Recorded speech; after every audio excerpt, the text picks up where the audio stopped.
Good morning, football fans, and welcome to episode 155 of Morning Kickoff, a weekly show where we cover all news football. I'm your host, Whit, and today we are live on the Morning Kickoff YouTube channel. You come check us out every Monday and Thursday morning around 9 o'clock Central, or listen to all the pre-recorded podcasts wherever you get your podcast. Today is February 3rd, 2022, and we have a lot to cover in this episode. Since the last edition of this episode, a lot has happened. Tom Brady has officially announced his retirement. The Washington football team somehow got a worse name with the Washington Commanders. On top of that, what we're going to focus on mostly here, the Minnesota Vikings' next head coach is finally here, and that is not Jim Harbaugh. That is Kevin O'Connell. A lot to talk about on today's episode of Morning Kickoff. On top of that, Clint Kubiak is no longer our play caller, so some good news for the Minnesota Vikings. Looking like a bright future right here, and we have a lot to talk about on today's episode of Morning Kickoff. I hope you all enjoy.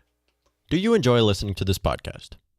If you don't, that's totally fine. But if you do and would like to help out, there will be a link in the description that will bring you to my merch store.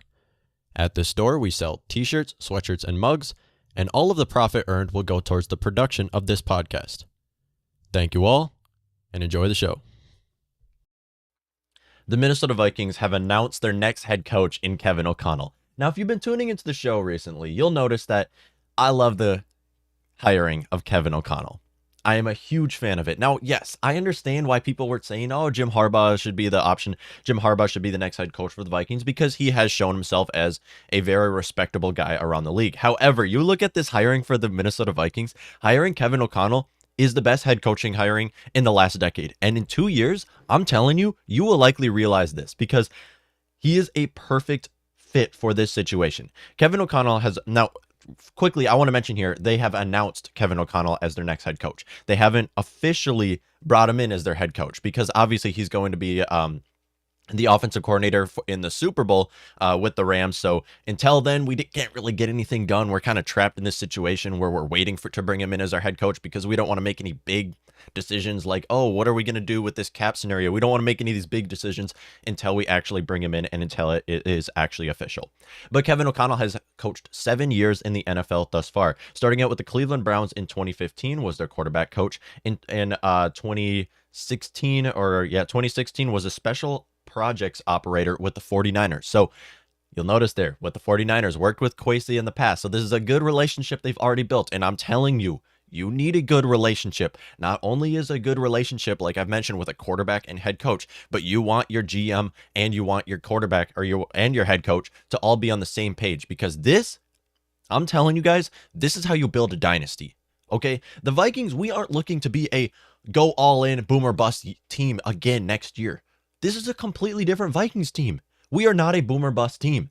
We aren't a let's bring in all these veteran players and load up again and reload and completely go all in, restructure this person's contract, restructure this person's contract, and go all in next year. This is not the Vikings team that we're cheering for anymore. We're looking for young talent and we're looking to rebuild, which is why I want to mention real quick here, because why did the Vikings not bring in Jim Harbaugh?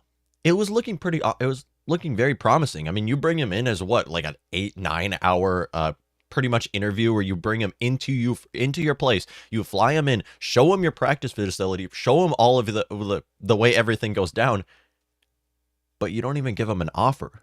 You let him walk without an offer. Why is that? Not because Jim Harbaugh wasn't a fit for the Vikings, because I don't believe Kwesi thought that his intentions for this Vikings team aligned with what we're going for here. Because here's the thing, Vikings fans. The biggest difference between Kevin O'Connell and Jim Harbaugh is Kevin O'Connell is young. He is 36 years old, has not been around the league as long as Harbaugh. Harbaugh has been around the league for a long time. Now, obviously with Michigan and college football before that, he was with the 49ers, brought them to the Super Bowl, played his own brother in the Super Bowl. I might be wrong, but I believe that was the same Super Bowl where like they lost electricity or something like that, and it was the longest Super Bowl in NFL history. Quick little fun fact for you right there. But the reason why we didn't bring in Jim Harbaugh was simply because if you look at it, does Jim Harbaugh want to go for a rebuild kind of with the Vikings? Now, I understand this isn't a complete rebuild. We're not getting rid of all of our talent. We can compete next year. But what we are looking for is the future for this team, loading up on young talent so that we're not just going to be a competitor next year, but for the next decade. That is what we're looking at here. And that's what I don't believe Harbaugh's plan was for this team. Now, you look at Kevin O'Connell on the other hand. 36-year-old head coach, one of the youngest head coaches in NFL history. We went from a 65-year-old Mike Zimmer to a 36-year-old Kevin O'Connell. What does that mean? Our team is going to look completely different in 2022. As last year, we were maybe the most passive or the most conservative offense, predictable offense in NFL history. I mean, that was a god-awful season for the Minnesota Vikings when you look at how much our coaching staff was holding us back. That goes to both Mike Zimmer and Clint Kubiak. Clint Kubiak is also no longer with the team. He's going to be the quarterback coach for the Denver Broncos. So just back-to-back great news for us Vikings fans. I love this decision of bringing O'Connell as our head coach, which is why I see a lot of people on Twitter, a lot of people around social media. A lot of Vikings fans are not happy with the decision, and I can see why you would want it to be Jim Harbaugh. I'm not saying he's a bad option. I get it. He's a great option. And I can see why you would want it to be your first choice. But I'm mentioning here that Kevin O'Connell is the risk that this team needs, because we know Harbaugh was going to work with this team. Kevin O'Connell is a little bit more of a risky move. Risk is exactly what this organization needs. We can't make the same conservative signings that we've made over and over again. Young, offensive-minded head coaches. What is working for teams around the league right now? Young, offensive-minded head coaches. Sean McVay just brought his team to the Super Bowl. It is what working around the league. Kyle Shanahan brought his team to the 49ers after beating the Cowboys and after beating the Packers. This is what works, Vikings fans. This is what works, and it's so good to see that we're finally on the right page to success, and that is through Kevin O'Connell. Now, yes, it's a risky move. We even know that with the Rams, he's not even the mastermind of the Rams offense. The Rams offense might be great. He might be the offensive coordinator. That's a Sean McVay-led offense. Sean McVay is the one calling the plays and gets most of the credit for designing the plays on top of that. So yes, we can't give Kevin O'Connell much of the credit for the Rams team. However, what we do know is he's working under Sean McVay, who is a mastermind, meaning Kevin O'Connell, once again, can build that relationship. Again, it was with Washington. Now the Washington Commanders was their quarterback coach in 2017. That was the quarterback coach when Kirk Cousins was their quarterback. Let's put that there because a head coach to quarterback relationship is very important, and it looks pretty promising like we already have that. His passing game coordinator in 2018, offensive coordinator for Washington in 2019, and then 2020 and 2021 Rams offensive coordinator. So you'll notice here, he's already been with Kirk Cousins. He's already been with Kwesi. So already we have a good relationship in our locker room. We have a great relationship in the front office. This is exactly what we need. This is what the Vikings team has been missing, because while obviously through the Mike Zimmer era, before Kirk Cousins, we noticed how Zimmer's relationship with Teddy Bridgewater was excellent. It was outstanding. And that's really why Teddy Bridgewater is such a loved player in this team, is because he's just a lovable guy. He might not be the most talented quarterback, and by no means is even a top 10 or top 16 quarterback ever in his history, in his whole career. However, he continues to get starting role and continues to win the locker room wherever he is. He had a great relationship with Mike Zimmer, and that's why we were a solid team under Teddy Bridgewater, why he worked with us, despite his injuries, why he did work with us. And then you bring in Kirk Cousins, and Kirk Cousins just never felt the same. The locker room there felt to be tension. Now, obviously, no one's going to go in the press conference and bash their teammates. I mean, it's not going to happen. But Stephon Diggs didn't seem happy. Mike Zimmer didn't seem happy. I mean, we just know that it wasn't working. It was not working. And we had a boom or bust year. We already went over our boom and bust year. This is not another boom or bust year. We just finished it. It was a bust. And now all the contracts that we restructured, Kirk Cousins contract, Adam Thielen contract, these contracts are hitting now. These contracts are coming in hot, which is why now what we have to look for is the future for this team. Kevin O'Connell, Kwesi, two younger guys who are just now getting an opportunity to be a GM and a head coach. The future for the Minnesota Vikings team is here, and I'm all in for it. I love the decision. And that's why I've mentioned that Kevin O'Connell was my first choice. Out of the four Vikings finalists, Kevin O'Connell was my first choice because this is where the league is heading. Vikings fans, this is where the league is heading. It's no longer 80s football where you just run the ball, and then pass. It is no longer 80s football. This is now, today, what is working for teams. Young, offensive-minded head coaches who build a relationship with the quarterback, put the ball in his hands, and make all downs passing downs. All downs are passing downs. I don't care if it's first, second, third down. You can pass the ball. But again, the run game is open. You have Dalvin Cook. There's a lot of plays that Kevin O'Connell will design and be able to call here. Now, this is a little bit of question because since the Vikings announced Kevin O'Connell as their head coach, we're kind of in this situation where we can't do anything until after the Super Bowl. We have 2 weeks until the Super Bowl. So realistically, Kevin O'Connell is not even our head coach yet because both parties can walk away from this deal. I mean, there's nothing's official yet. Vikings can walk out of this deal. Kevin O'Connell can walk out of this deal. Nothing is official yet. And we're kind of trapped with what are we going to do until after the Super Bowl because Kevin O'Connell cannot be our head coach. And it's not just the head coaching position that needs to be filled here because we need to bring in Kevin O'Connell and he needs to bring in his coaching tree, basically. He needs to bring in who's going to be the quarterback's coach, who's going to be the defensive coordinator, offensive coordinator, if we need one. I mean, he can take full control of the offense. I would like him to bring in an offensive coordinator who he's worked with in the past. He needs to build this coaching tree, and we're kind of just, we're basically trapped. We're in jail until after the Super Bowl as we can't make any moves without him. So it's, but it's good to know that we have a head coach now. It's good to know that he's going to be our head coach, and it's good to know that finally we can look to the next moves because like I've mentioned multiple times on the show, this next 2-3 months are going to be the most interesting 2 to 3 months in Vikings history because in all honesty, we have no clue what to expect. We really don't. Where's Kirk Cousins going to go? Maybe Adam Thielen's gone. Harrison Smith. I mean, there's multiple names over the age of 30 that jobs are just not locked down with this team anymore because we have a whole new coaching tree going on. Now, Kwesi brought in his head coach, and then now Kevin O'Connell, who is he going to bring in to work with? Who is going to work with him? We know it's not going to be Clint Kubiak. He's the quarterback's coach with the Denver Broncos right now. Now, let's hint at that. He's the quarterback's coach with the Denver Broncos. We know Kubiak had a good relationship with Kirk Cousins. Maybe we see a Kirk go to Denver. There's another relationship right there that's already established, and we could trade him away to there. Another thing, defensive coordinator, offensive coordinator. Is Andre Patterson going to stay with this team? Andre Patterson might be an amazing defensive mind and has been with this team organization for some time now.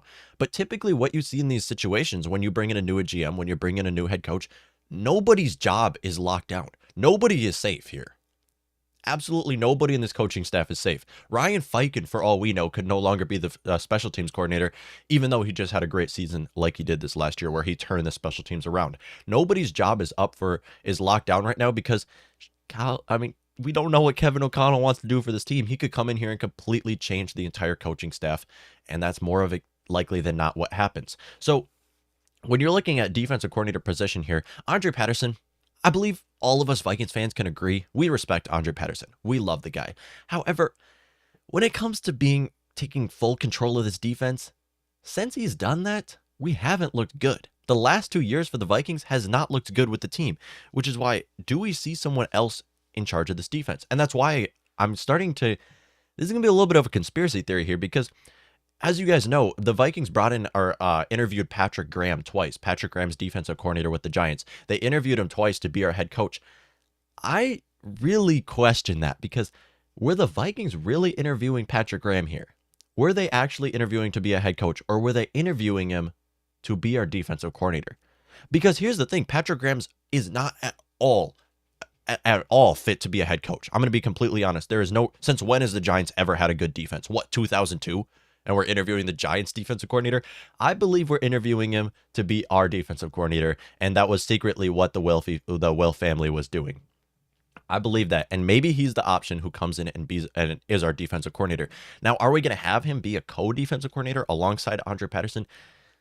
Like I said, it's so unpredictable. It is so unpredictable, and that's why I'm asking all you guys what your thoughts are here, because there are a lot of options. There are so many routes this Vikings team can go, and right now we're pretty much locked. We don't have much we can do until after the Super Bowl, so that's the one thing that sucks with the Rams going to the Super Bowl. But again, during the Super Bowl, watch Kevin O'Connell. Watch Kevin O'Connell just... No, he's not even the play caller, so you can't blame really much at all on Kevin O'Connell because Sean McVay is their play caller, so you can't blame a whole lot on him. So he was the quarterback's coach for Washington in 2017. Like I said, quarterback to head coach relationship is super, super, super important. That is very important. Did I say Chargers? I meant to say Denver Broncos, or maybe they're talking to someone else. All right, let's react to some of these comments now. Who's with the Chargers? O'Connell gives. Yep, you're not wrong. I've been watching a lot of the the Pat McAfee show is so interesting, and I know a lot of you guys probably tune into that too. He's one of the largest YouTube shows on all of YouTube. But it's so interesting how Pat McAfee comes into this and completely changed the game, because McAfee is not really a full-on journalist. He's not there to like inform everybody of what's going on. He's a full-on entertainer, and I absolutely love it. I am all in for it. I love the guy. Because I'm gonna be honest, when it comes to Pat McAfee, he might not be the smartest guy. He's not gonna know as much as a lot of people when you turn on to some of the Fox or ESPN. But at the end of the day, it's like he's a full-on entertainer, and he just completely changes the game. And I love the guy. I love him so much. And then AJ Hawk comes on the show and just kind of sitting there, spit some facts every once in a while. Morgan says, so technically wouldn't the Giants defensive coordinator have the same likelihood?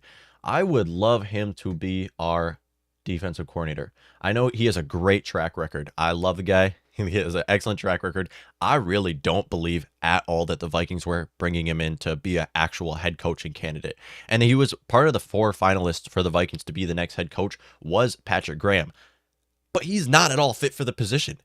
I mean, when was the last time the Giants have had a good defense? I don't even remember. Did they even have a good defense during their Super Bowl era? The last time I remember was like 2002. I mean, it's been so long since the Giants have had a good defense. And what I do know is as long as he's been the defense coordinator, they haven't looked all that well. So it's going to be interesting. And he'll likely come in. If he does come with the Vikings, it'll obviously be as a defensive coordinator, as he's not fit for the head coaching job at all. Fire Knee says, did you see Squirrel North trade idea for Kirk? I haven't. I listen to a lot of Score North because I'm going to be honest right now. Score North is like one of the only like Vikings shows that I can actually listen to, because here's my thing. A lot of Vikings fans are way too optimistic, and it kind of throws me off, because at least with me, it's so hard to be super optimistic after like all that the Vikings have done to us. So I love Score North a lot because they're a lot more realistic, smart guys. I was actually listening to them this morning. Yeah, definitely a fan of Score North. But yeah, let me know what it is. Because I'm going to be honest, Vikings, yes, we can win our division next year. Vikings are not competing for a Super Bowl next year. And I'm going to be completely honest. I really just don't see it happening. Now, I want to be wrong. I really hope I'm wrong. I hope all the optimistic people are right. But do you really see it happening? The NFC is wide open. I understand. The NFC is completely wide open, especially with Aaron Rodgers possibly leaving. Tom Brady just left. Like, the NFC is wide open. But do you see the Minnesota Vikings being the team to make it out? I don't. I really don't. I seriously have to be realistic here, and I understand the Vikings can win the division, and the only reason why the Vikings can win the division next year is because our division is so bad. You guys, we have the Lions, we have the Bears, 2 teams that we know are going to at least get 1 win against. At least you really never can predict this Vikings team, but at the end of the day, I don't see it happening. I don't see it happening at all. Fire Knee says Judd was saying Kirk and second for Trey Lance. Okay, I did actually see that. Yes, you're right. So here's the thing with Trey Lance. I mean, 49ers are not going to get rid of Trey Lance. We saw, if there's one thing why the 49ers didn't make a Super Bowl this year, it was Jimmy Garoppolo. I mean, you watched it happen over and over again where he looked like he was purposely throwing the game away is what it looked like. I love Jimmy Garoppolo. I think he should have a starting role. He's a top 32 quarterback in the league. He should have a starting role somewhere in the NFL. But not with the 49ers anymore. They're going to either trade him. If they can't find a trade destination for Garoppolo, they're going to cut him. Trey Lance should get the starting opportunity. I would love to see Trey Lance in Minnesota, by the way. It's not going to happen, but I would love to see Trey Lance in Minnesota because Trey Lance in Minnesota, he grew up here. He grew up in Marshall, Minnesota, so he's coming back to his hometown. I'm sure he grew up as a Vikings fan. I don't know. I haven't done research. I know he's from Minnesota, though. I'd love to see him as our head coach. I mean, as our quarterback, starting quarterback. Don't think it's going to happen, especially because he was a 3rd overall draft pick. Although he hasn't looked great his rookie season from the very limited time that we saw Trey Lance play, he didn't look great. But at the end of the day, he's a rookie quarterback. I mean, rookie quarterbacks tend to not look all that amazing, which is why Justin Herbert's rookie season, I don't think people realize how incredible of a quarterback Justin Herbert is, how talented of a quarterback it is for a rookie quarterback to come into an organization and understand the entire playbook and lead your team to I don't believe they made the playoffs, but lead your team to a very successful above 500 season.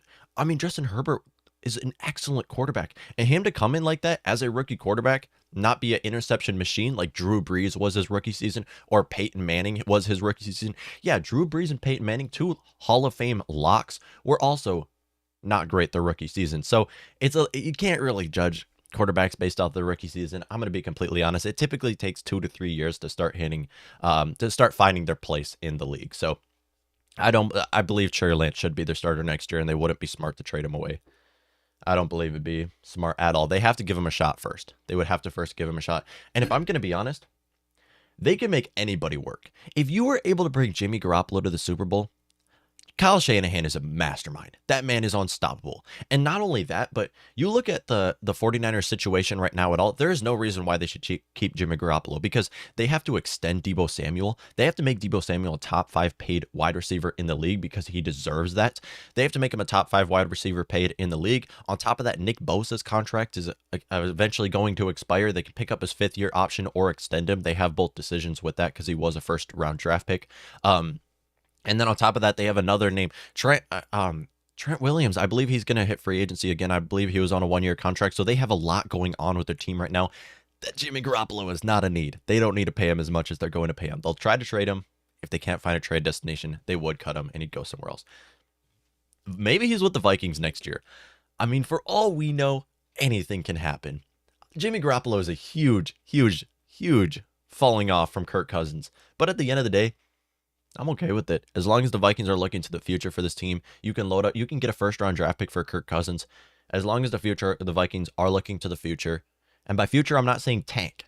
I want to make that very clear right now.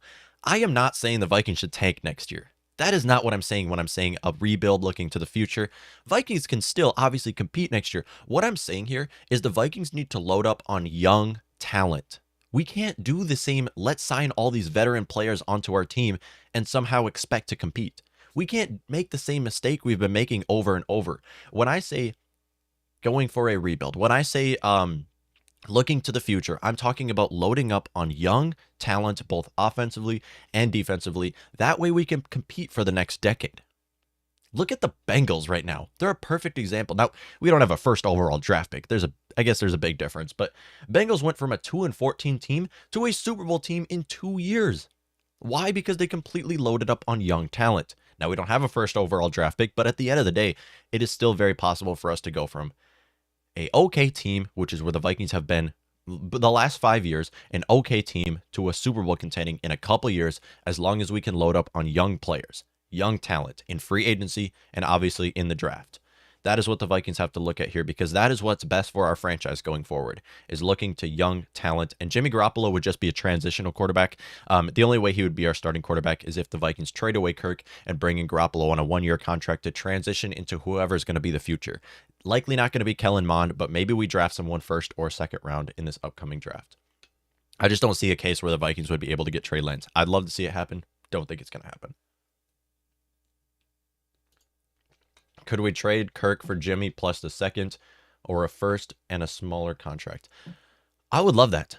I'd love that 100%. Because if there's one thing with the 49ers, see, here's the thing. If the Vikings trade Kirk, I just believe it's going to be in the AFC, because especially you're giving it to a team like the 49ers. I mean, at the end of the day, the Vikings can still win their division and make the playoffs next year. It can still happen. Even though we're going all young talent, it can still happen. We obviously just saw it with the Bengals. I mean, they got 4th seed and ended up making the Super Bowl with basically an entire 20-year-old roster. They have a very young roster and are going to be competitors for time to come. When you look at the Minnesota Vikings, I don't believe they're going to trade within their conference. But if they do, this trade would make sense. You send them over to San Francisco, you get Jimmy Garoppolo and probably a first-round draft pick. I really believe Kirk is worth a first-round draft pick. Kirk is one of the most talented quarterbacks in football. Now, yes, his quarterback win-loss ratio is not great. It is terrible. It's exactly 500, and if there's one thing I hate in the NFL, it's being a 500 team. But at the end of the day, you look at his tape, you look at what he's able to do, Kirk can be a Super Bowl winning quarterback. Not with the Minnesota Vikings in 2022, but he can if he's playing under Kyle Shanahan in that offense. So if we do trade him away to San Francisco, we get Jimmy Garoppolo and a first-round draft pick, fine. That's perfectly fine. Now, that's going to be a very late first-round draft pick because they just made it to the NFC Championship game.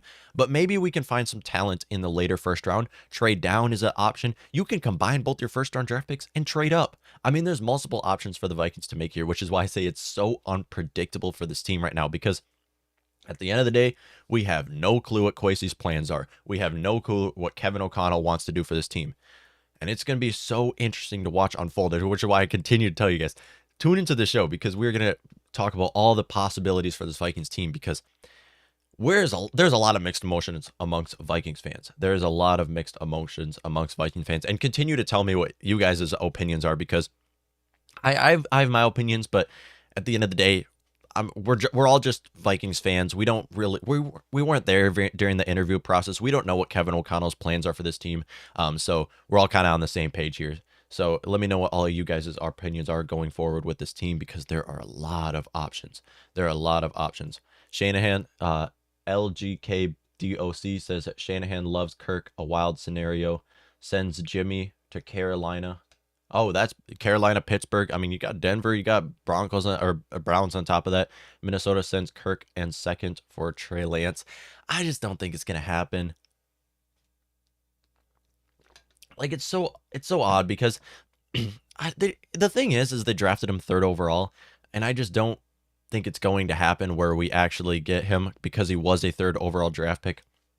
And to be honest, it is Kyle Shanahan. Like, he can make anybody work. Kyle Shanahan doesn't need a Kirk Cousins or doesn't need a bigger name quarterback. He can use a young quarterback and make a run for the playoffs. If he brought Jimmy Garoppolo to the Super Bowl, he can definitely develop Trey Lance into a superstar, which is why I believe it's best for the 49ers to keep Trey Lance. I love the idea. Of trying to trade for Trey Lance. I just don't think you can get him for just Kirk in a second. I don't think it's going to happen, because in all honesty, we just haven't seen much of Lance yet. And like I said, you can't really judge rookie quarterbacks. I mean, rookie quarterbacks tend to not look great the rookie season. Why? Because they don't know the playbook yet. They haven't worked under, they're new to the system. They haven't worked to the playbook, and they're coming out of college where ball is a lot slower pace. Now they're playing fast-paced defenses. They're playing defensive linemen who run twice as quick as any defensive lineman they've played in college. So it's completely different scenario, and obviously not to mention the fact that the coaching is completely different and a lot better when it comes to defense as well. So they're playing in a entire different scenario, which is why being a quarterback and going to the right system is how you can build a great dynasty. And Trey Lance with Shanahan, that's a perfect system for him, especially when his main job is basically handing the ball off. And Trey Lance is another dual threat quarterback and can make plays with his legs on top of that. So I don't believe it's smart at all for the Vikings for the 49ers to trade away Trey Lance. But if they do, I mean, realistically, that's a solid option. That is a good trade. I'm all in for that. Fire Knee says, do you think Janarius Robinson gets a shot next year? I have no clue. We didn't see any of Janarius Robinson this year. What we did see, though, was Patrick Jones looked very bad. Patrick Jones did not look good. So that will likely give Janarius Robinson a better opportunity next year. You know who looked great? Kenny Willekes, 7th-round draft pick out of Michigan State in 2020. That man stepped up and looked like a superstar. You know who else looked great from our 2020 draft click? Or I think that was 2019, actually. Armand Watts. I mean, we had multiple defensive linemen who stepped up and looked amazing on our defense. To the point where Janarius Robinson, he'll not get the starting role. I just don't see it happening. Even if the Vikings trade away Danielle Hunter, I don't see him getting the starting role next year, especially when Patrick Jones was a higher draft pick. Kenny Willekes had a great season. I don't believe he'll get the opportunity because he didn't play this entire season. But at the end of the day, whoever looks best in training camp, whoever looks best in preseason, play them. Because I don't care. I don't care what draft pick you are. I don't care how long you've been in the NFL if you're a trained veteran. All I care is whoever is the most talented player, whoever is the best player, throw him into the starting position, which is why I'm so tired of Garrett Bradbury. Okay, if Garrett Bradbury wasn't a first-round draft pick, he wouldn't even be a starting center anymore. I'm going to be completely honest. The only reason why he's a starting center is because he's a first-round draft pick. If we drafted Garrett Bradbury in somewhere like the 5th round, we would have ended up starting Mason Cole this entire season. It would have happened. It would have happened. Blaze of Woods 420 says, could Kevin O'Connell bring in his offensive coordinator? Who is his current quarterbacks coach? Because here's the thing, at the end of the day, Kevin O'Connell might not even bring in an offensive coordinator because he can design the plays and call the plays for the team. I believe he should, though. I believe he should. So if we pull up the Rams coaching tree right now, because really, you don't need an offensive coordinator when you're already an offensive mind with your team. But for a lot of teams, that doesn't work. Take Matt Nagy, for example. A lot of teams, because he didn't bring an offensive coordinator, that worked terribly for him. And that was not at all. So, oh, wow. Sean McVay's coaching tree had Zach Taylor, head coach for the Bengals. Now Matt LaFleur, head coach for the Packers. Brandon Staley for the Chargers.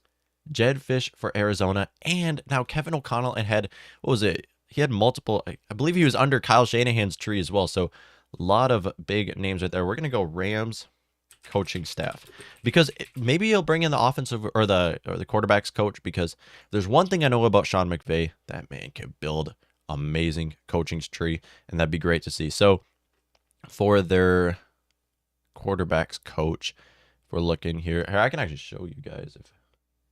Let's check here so you guys can see what I'm looking at. Do I have it? Oh, I guess not. Okay, well, whoever their quarterbacks coaches, typically that's the route that we see as quarterbacks coaches ending up being the offensive coordinator for the team next year. We really don't need an offensive coordinator at the end of the day. If Kevin O'Connell wants to be the offensive coordinator, play caller, and play designer for the team, fine. Let him choose that decision. But if it doesn't work out, you should bring in someone to be alongside him. Matt Nagy is a perfect example for someone that deserved to have someone alongside him who was calling the plays instead, because, oh, that was terrible. Mike Zimmer might have been a terrible play caller, terrible play designer. Matt Nagy was worse. Matt Nagy was much worse.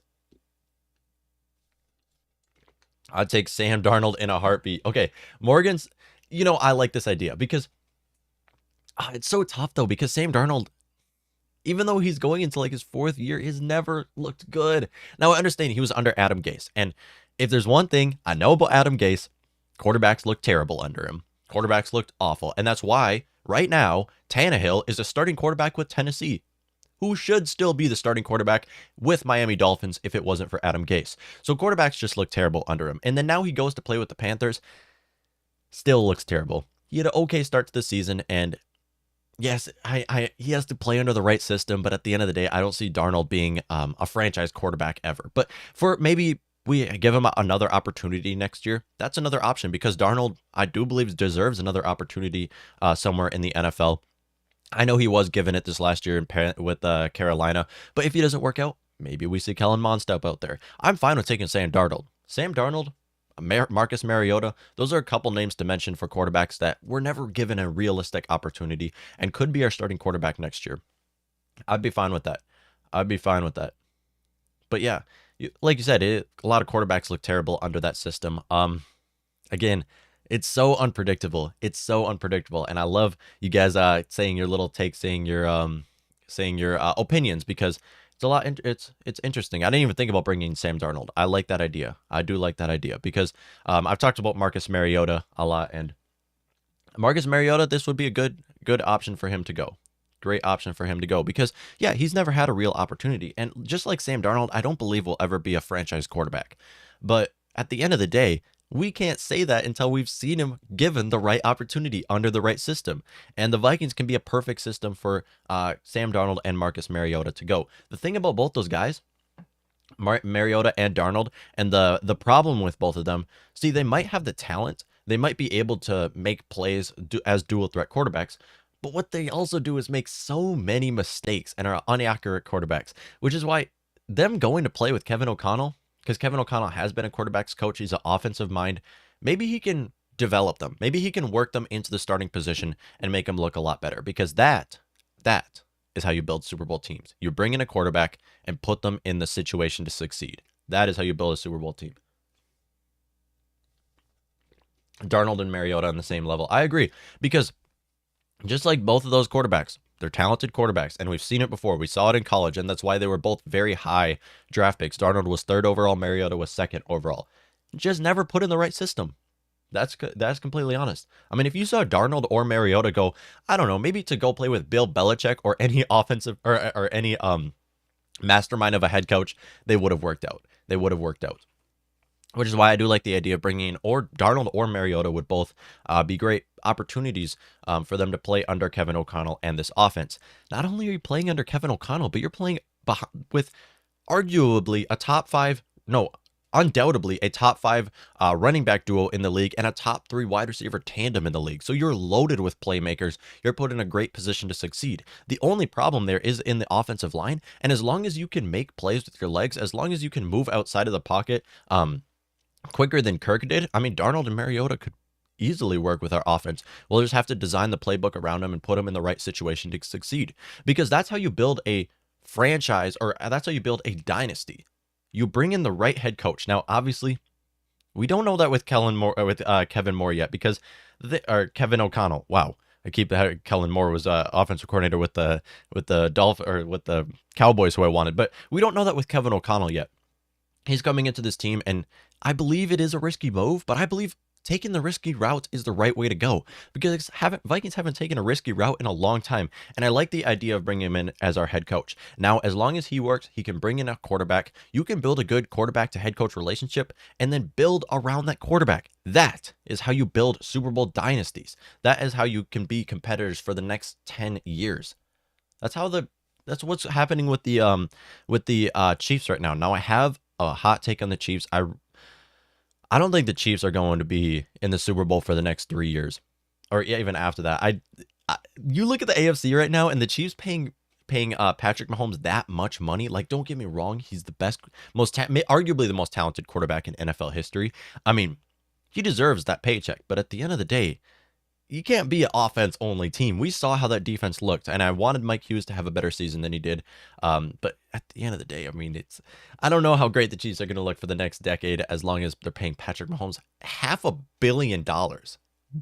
Billion, yes. Yep, and this is what I've been saying. Fire Knee says, if Carson Wentz is worth a first-round draft pick, so is Kirk. If Carson Wentz is worth a first-round draft pick, Kirk is at least worth a first-round draft pick, because first of all, who gives up a first-round draft pick for Carson Wentz? Now, I understand it was a conditional second-rounder or first-rounder if he stayed healthy. Who trades that for Carson Wentz? Because Carson Wentz has been injured every year in the NFL, is an injury-prone player who continues to look bad, and you give up a first-round pick for him? What are the Colts doing? The Colts are doing exactly what the Vikings have done for a long time, throwing Band-Aids at the quarterback position. That's what they're doing. Throwing Band-Aids. Carson Wentz. They're going with Phillip Rivers. They had Jacoby Brissett. They're just throwing, ever since they lost Andrew Luck, they've just been doing like one-year quarterback. And what do the Colts have in common with the Vikings? It seems to never work out. They might make the playoffs, but they're not going to make it very far. They're not going to be making it to the Super Bowl. You can't be doing this to the quarterback position. You can't be slapping Band-Aids on the quarterback position. You have to go for the next franchise guy, especially with how the NFC is looking right now.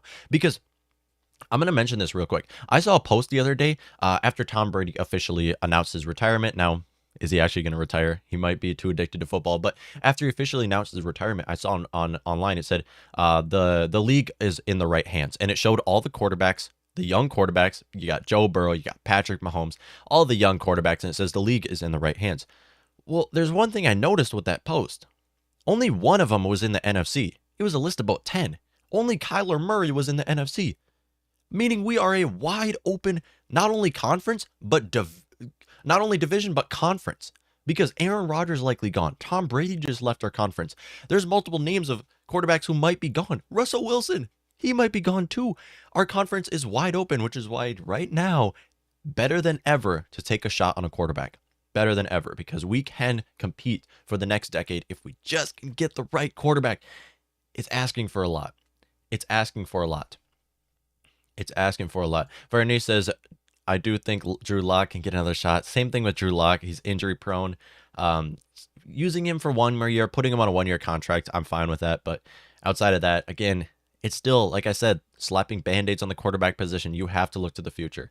Morgan says, so many quarterbacks I'd be interested in would be Garoppolo, Mariota, Darnold, Minshew, Teddy, Locke, and Wentz if they move on. So same thing, same situation here where all of these quarterbacks that you mentioned here, I'm fine with them being on the Vikings team for a 1-year contract, meaning they're going to be on the Vikings team as a transitional quarterback. So they're not going to be your franchise guy. They're not going to be the future for your team. But if you can put all these guys in a 1-year contract, maybe draft someone.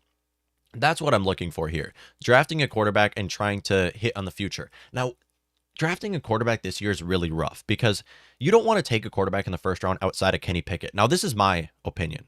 This is my opinion. I know a lot of people might disagree, but in my opinion, I don't want the Vikings to take someone in the first round or in number 12th overall, unless if it's Kenny Pickett, because at the end of the day, we have more than just one need on this team. We have to fill the need at cornerback. We have to fill the need at linebacker.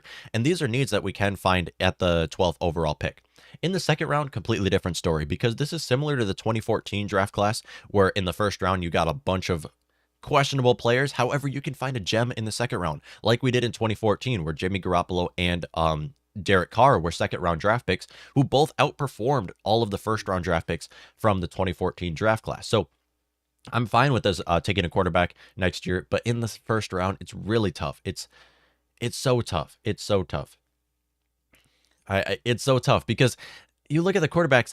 There's a good amount of quarterbacks entering this upcoming draft, and a majority of them are not going to work out. However, there's going to be a diamond in the rough. There is going to be a gem. I know it. I know one of these quarterbacks are going to look great. And what I'm looking at here is Matt Corral, because Matt Corral, yes, he might not be a top 5 entering this upcoming, or even top 3 quarterback entering this upcoming draft. However, if you can get him in the second round, maybe put him in the right system to succeed, design your offense around him, he can definitely work out in the NFL. Same goes for Kenny Pickett, obviously. He should be drafted top 10, though.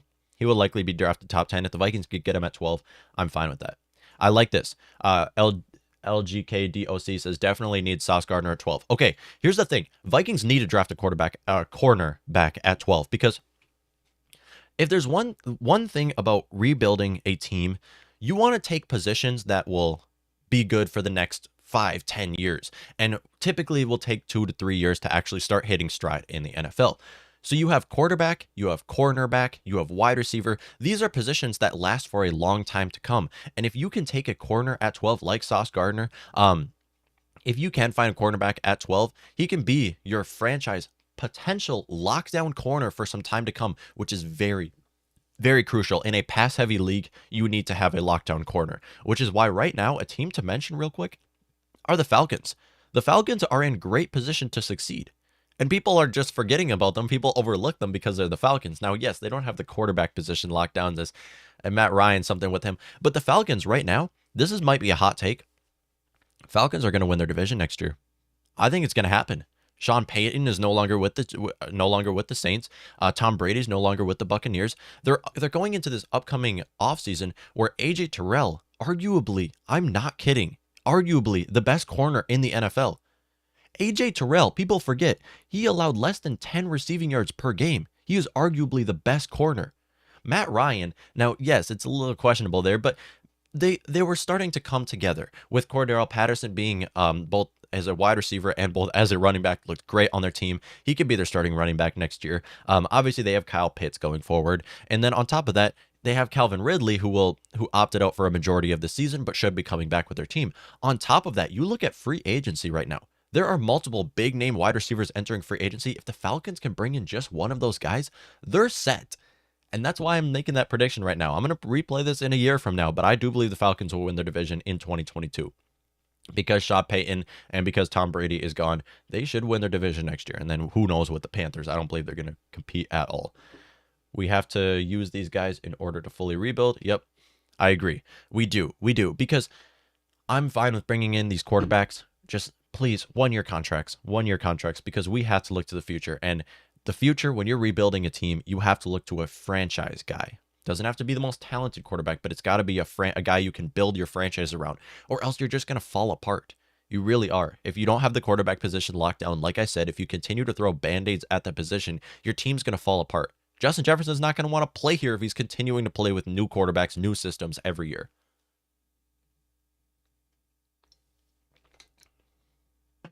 I don't think it's going to happen. What about Desmond Ridder? Again, another player, Desmond Ridder, another player I'm fine with. In all honesty, at 12, we're picking 12th overall. Really best player available. I mean, we need so many positions. And if you're looking at the Vikings right now, and this is why I talked about my upcoming free agent targets for the Vikings, one thing you'll notice, everybody I'm looking at here is young, talented players. That's what the Vikings have to bring in. Young, talented guys. If you can load up on young talent, you're setting your team up for success for a long time. And that's why I'm a huge fan of bringing in James Daniels to be our starting right guard next year. Huge fan of bringing in Harold Landry to be Anthony Barr's replacement. And we don't have to bring Nick Vigil back on top of that.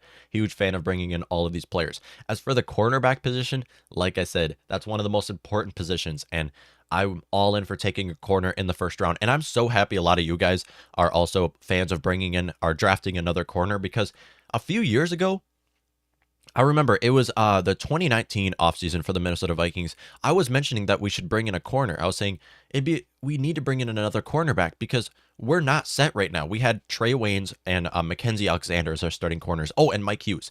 And I was saying, I know that these were all high draft picks and aren't working out, but we need to bring in another corner, because if there's one thing with the league the way it's going, you have to continue to throw draft pick at the cornerback position, because it's that important of a position, which is why, and a lot of people disagreed with me, which is why I'm happy that a lot of you guys are saying that we should take a corner in the first round, because a couple years ago, Vikings fans did not say that. They were all not fans of it because Trey Waynes, because obviously now with Jeff Gladney, Mike Hughes, Mackenzie Alexander, multiple names who've come through this organization that were high draft picks for the Vikings and did not pan out. The only one to have panned out was Xavier Rhodes, who only had 2 great years with the Vikings at the end of the day. So realistically, he never lived up to his first round draft pick on top of that. So at the end of the day, I'm happy that you guys are agreeing that the Vikings should take a corner in the first round, especially with how the talent that we can find at the cornerback position at the 12th overall pick. We can't usually do this, but I'm happy that a lot of you guys are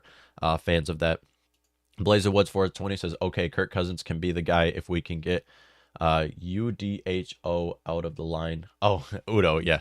Udo out of the line and fix the center spot. I completely agree, because here's the thing. I know Kirk Cousins, we can compete next year with Kirk Cousins as our quarterback. But if I'm looking at this team, I don't want to just compete next year. I want to compete for the next 5-10 years, which is why I'm looking at Kirk Cousins and saying the value that we can get from a first-round draft pick is higher than the value we can get from Kirk Cousins. Because despite the fact that we might be able to win our division next year, this is the Vikings, where we have so many holes in our team, and I don't see us going to the Super Bowl next year. I hate to be realistic. I want to be optimistic, but as a Vikings fan, I don't know how a lot of Vikings fans are as optimistic as they are, because you continue to get let down. Your team continues to let you down year after year, which is why I don't get how a lot of people are super optimistic again about the Vikings year, especially when we have as much money as going to quarterback Kirk Cousins and going to wide receiver Adam Thielen. It's very tough to compete with that. So yes, Kirk Cousins can be our quarterback next year. We can keep him under contract. I understand the decision. You're going to be able to win your division, and you can even use him as a transitional quarterback because he is on a 1-year contract. But when you take a step back and you look at it, the value Kirk's going to bring for your team is not as much as the value as a first-round draft pick would bring for your team, assuming you bring in someone okay who lives up to the first-round pick. I think a first-round draft pick, in my opinion, is more valuable, in my opinion. I say Fire Knee says I say cornerback or linebacker. I completely agree. 2 massive holes on our team list last year was at the corner and linebacker position. Now, that was mostly due to injuries, but on top of that, I couldn't believe it. I was blown away with how bad the Vikings defense was, because I still can't wrap my head around the fact that the Vikings defense is bad, because through the before Kirk Cousins, see, there's one way some people look at it. There's two eras for the Mike Zimmer era. We had the pre-Kirk era and the Kirk era. The pre-Kirk era, that 2014 to 2017 season for the Vikings defense was outstanding, phenomenal, tremendous. You bring in Kirk Cousins and the defense is starting to fall apart. We're losing a lot of our core guys. The defense is falling apart. And this last year, we were a bottom 5 defense, which is why right now was the right move to finally look to a rebuild. And when I say rebuild, I'm not saying sell all of your players and tank. I'm saying look to the future. Load up on young talent. You're not a boomer bust team anymore. You're not a let's go for a Super Bowl next year team. You're a let's plan for the future for this team. Let's try to compete for the next 10 years. That's what we're looking at here. Young talent is massive. That is so, so crucial. And also, I've mentioned it. Patrick Mahomes, I don't believe the Chiefs are going to win more than one more Super Bowl with Patrick Mahomes. I'm going to be completely honest. I don't believe it's going to happen. With how the AFC is looking right now. I mean, that contract's going to hit. That Frank Clark's contract's going to hit. I'm going to be honest, guys. This is another hot take. Patrick Mahomes is only going to win one more Super Bowl with the Chiefs. And you look at their division right now with Justin Herbert, even Derek Carr in their division. I know one of you mentioned trading for Carr. Don't think it's going to happen. Derek Carr in their division as well. And then you look at the Broncos. They might bring in Aaron Rodgers. They're already in a tough division where I don't believe they're going to get home field advantage in AFC championships anymore. And on top of that, their contract's going to continue to hit. That Patrick Mahomes and Frank Clark contract's going to bite them in the behind. It's going to bite them, and then they're going to be set for failure. I'm going to be completely honest. They're going to continue to make playoffs. Don't get me wrong. I just honestly believe Patrick Mahomes is only going to win one more Super Bowl with that team. I think it's going to happen. I mean, you look at even the Packers, for example. They had Aaron Rodgers, arguably the best quarterback in history. Now, take away Super Bowl, arguably the best quarterback in history. They had Brett Favre. Both of them only won one Super Bowl with their team. It just comes to show how important having a complete roster is with your team. And this is what Kwesi said in his press conference. And I believe during Kwesi's press conference, the most important thing that he said was Super Bowl rosters look like I don't want to quote it wrong, but he mentioned how a Super Bowl roster is supposed to look like. And I love to hear it. I love to hear it. Devin Lloyd, take Barr's spot. Yes. Love that. Love that, Blazing Woods. Love that idea. See, young talent. And even if it's not him, bringing in Harold Landry. See, I want to mention this real quick. Harold Landry is the most underrated linebacker in football. He secretly had a outstanding, tremendous season. Let me pull up his stats for you guys real quick. Harold Landry. We're going to go Harold Landry, and we're just going to do stats, and we're going to do the Pro Football Reference. Let me pull up his stats real quick. This guy was the most underrated linebacker this last season. In the 2021 season, Harold Landry did make a Pro Bowl. Okay, so I guess he's not completely underrated. I forgot. He did make a Pro Bowl, but started all 17 games with the Tennessee Titans defense, had a forced fumble, 12 sacks. 12 sacks with their team. Incredible. That would have been the most since Danielle Hunter, I believe, a few years ago. Had 75 total tackles, so that's all right. On top of that, QB hits, 22, tackles for loss, 14. So yeah, he very solid year. Very solid year. And he did make a Pro Bowl. Okay, so I guess maybe not most underrated, but Harold Landry, a player who could definitely step up on our defense and be the star for our team. Especially maybe Danielle Hunter's no longer with the team. Anthony Barr, we know, is going to be gone. I mean, there's a couple players who will likely not return with the team next year, and Harold Landry could be a core player on our defense, and him pairing up with Eric Kendricks would be huge. On top of that, Michael Pierce might be gone. But at the end of the day, the question here, the Vikings can't do anything until obviously after the Super Bowl, where Kevin O'Connell steps in as our head coach. As soon as he steps into our head coach, we need big time changes, because we've already talked a little bit on the Kirk Cousins trade and possible next quarterbacks for the Vikings.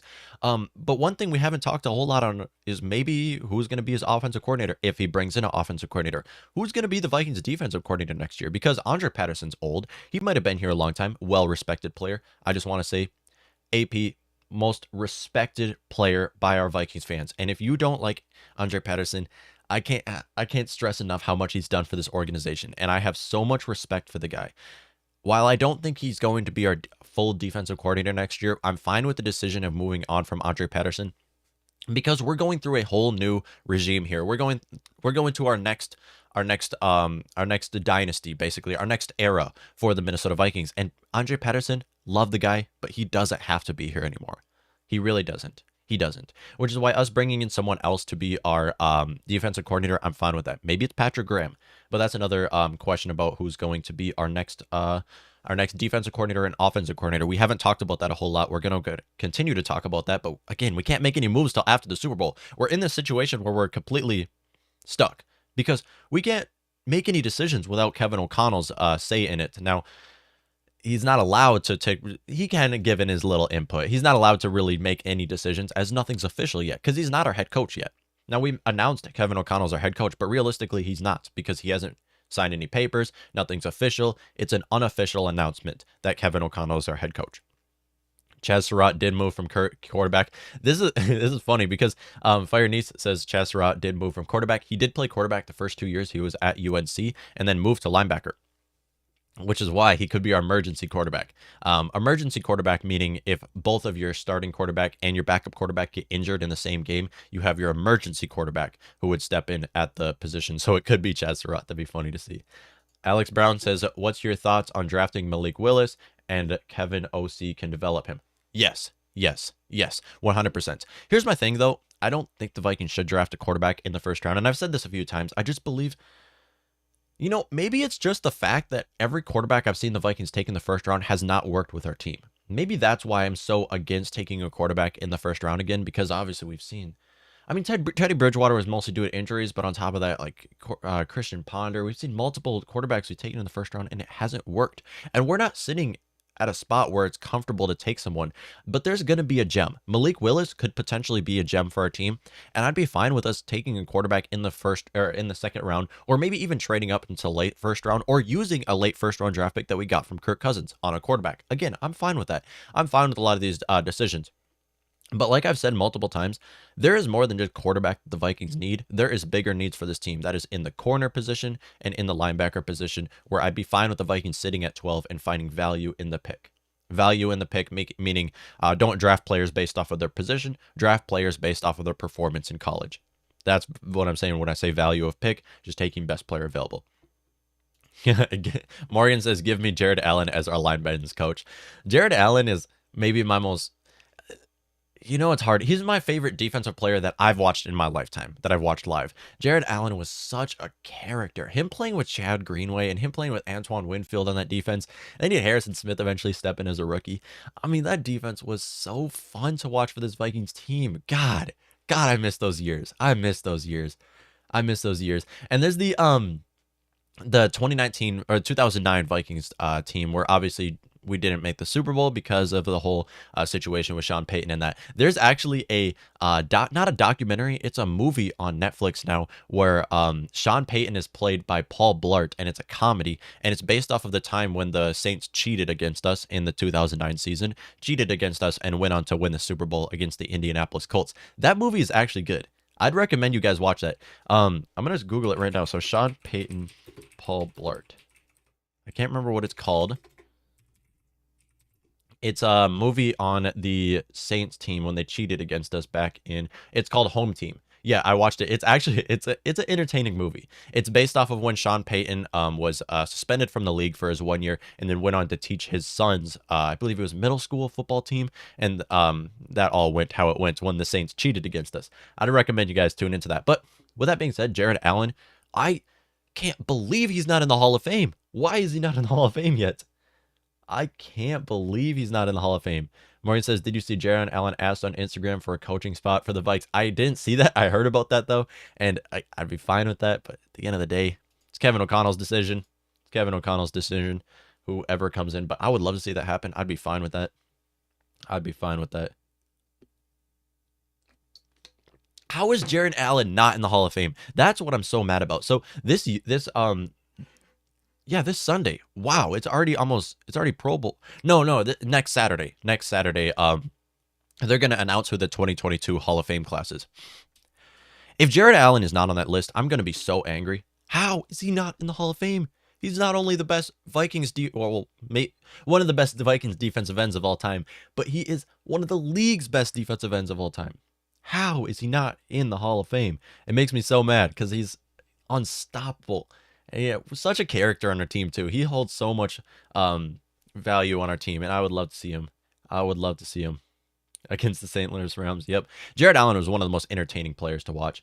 I love that guy. I love him so much. But yeah, this Vikings team, a lot going on going forward. There's a lot going on. And the big question, who's Kirk playing for next year? Is it going to be with the Vikings or is it going to be with another team? Let me know what you all think who Kirk's going to be playing for next year. Also, I'm now posting a lot more. You could check down here on Twitter and Instagram because I only do the show on Monday and Thursday morning. So there's a lot going on when I'm not doing the show, a lot going on during the week, instant reaction. So I'm going to be posting a lot more on Instagram and Twitter. Make sure to check me out or check us out on the Matt Whit. You can also ask me any questions or be part of the conversation as well. I appreciate everybody who tunes into it, and it's a lot of fun. It's a lot of fun, and like I said, this is gonna be so interesting of an off season.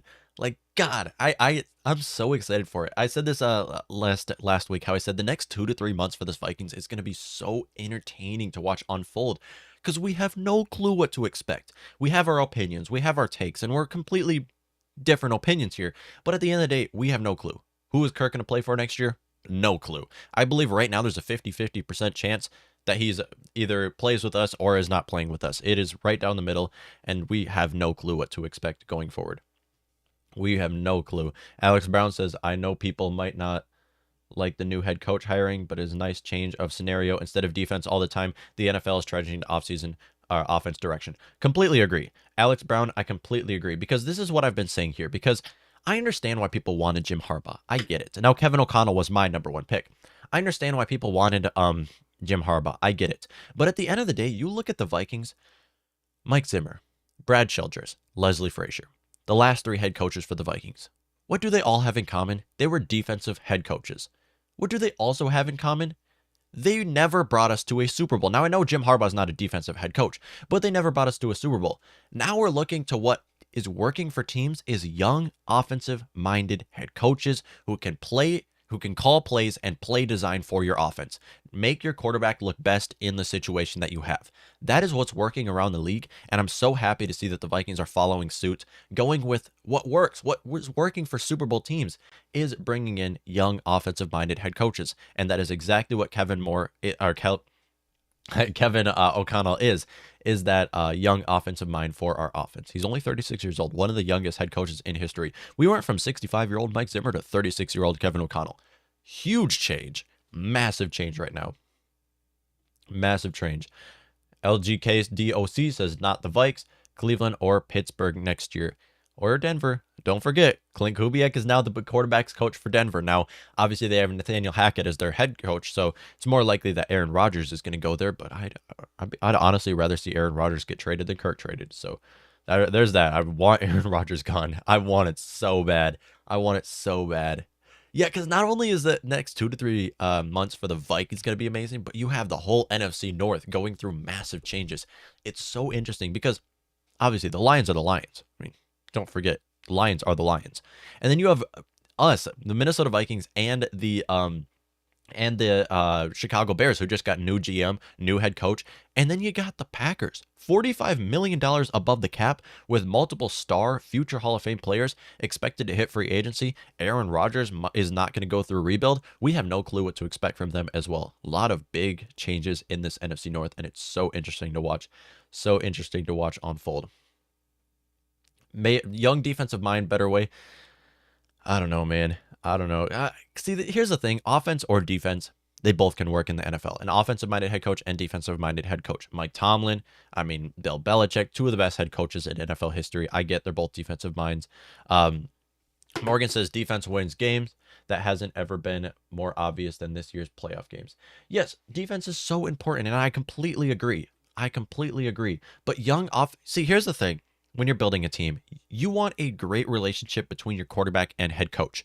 When you get an offensive-minded head coach, you can almost confirm that that's going to happen. When it comes to defensive head coaches, you really can't say the same because their nose is in the defense, and then when they try to get into the offense, it just doesn't always work out. And this is what we saw with Mike Zimmer as our head coach, with Kirk Cousins as our quarterback. Defense, I get it. Defense is so important. And then, like you said, it's showing a lot in this playoffs how important of a role having all the positions locked down really shows. And not only defense, but having special teams locked down. Look at the 49ers. They beat the Packers. Why? Because they knew the Packers We're terrible on special teams. 49ers had a 10-point differential on that game due to special teams. I mean, it's just that important of a position, and it just comes to show how big of a role everybody plays into football. This is why I love football. This is why football is the greatest sport. It's why I love football. I love watching basketball too. Go Wolves. By the way, Wolves are on like a 4-game home win streak. I mean, they're looking phenomenal, and those bench players are really stepping up. Naz Reid, Jalen Noel. Okay, I'm not going to get into the whole Timberwolves, but I've watched a lot of Wolves game this year, and I love basketball. But basketball is about the guy. Football is about the team. And that's why I agree. Defense does win games, but you can have a great defense when you're a pass first, when you're an offensive team. And you look at the Chiefs, for example. They don't have an amazing defense, but they continue to make championships because why? Because they just outscore their opponents. Now, again, like I said, defense, I understand, is very important. However, at the end of the day, when you look at Super Bowl teams, having a young offensive-minded head coach works. It works. Alec Brown says, I don't think we should rebuild because we do have many great pieces, but instead I think we should retool, set up for success in 2023. I completely agree. See, when I say rebuild, here's what I'm saying. When I say rebuild, I'm not saying sell all your players and tank. That's what a lot of people tend to like default to thinking. When I say rebuild, what I'm saying here is Vikings have to load up on young talent and compete for the next decade. They have to look to the future. That's what I'm saying rebuild, because we can't just go into free agency, bring in Chandler Jones, bring in the big name players, bring in like Chris Godwin. Like we can't go and bring in all these big name players and expect that we're going to somehow make a Super Bowl, another boom or bust year. It's just not the Vikings team that we're cheering for right now. When I say rebuild, we have to look to the future, and that means loading up on young talent, because yes, we do have a lot of young talent already. Obviously, Justin Jefferson, KJ Osborne, and basically our entire offensive line is on the rookie contract on top of that. We have a lot of young talent on this team, and we need to just load up on more young talent. That way we can compete for time to come. So I agree. When I say rebuild, I'm not talking about sell your team and tank. I'm saying you have to load up on young talents because, yes, we can win our division next year. I've been talking for some time now, so over a almost 2-hour live stream. But the question is, what are the Vikings going to do with Kirk Cousins? I'm really curious what all of you guys think about that. But this is so fun for the Vikings team because we're in a whole new era, Vikings fan. Kwesi is our GM. Kevin O'Connell is our offensive coordinator. Probably our head coach, maybe our offensive coordinator and play caller on top of that. A lot to come forward for this Vikings team, and I am all in for it. We have a lot to talk about going forward about this Vikings. I hope you all did enjoy tuning into this episode. If you did, be sure to rate and subscribe to the podcast for more Minnesota Vikings football-related content. On top of that, outside of our podcast, we do upload on Twitter. We do upload on Instagram by the week because there's a lot more going on throughout the week. So make sure to follow us on Twitter and on Instagram at the Matt Whit. You can come check us out every Monday and Thursday morning on the YouTube channel, Morning Kickoff. I hope you all did enjoy tuning into this episode. Have a great day, Vikings fan. I am so excited for this new era. Go Vikes.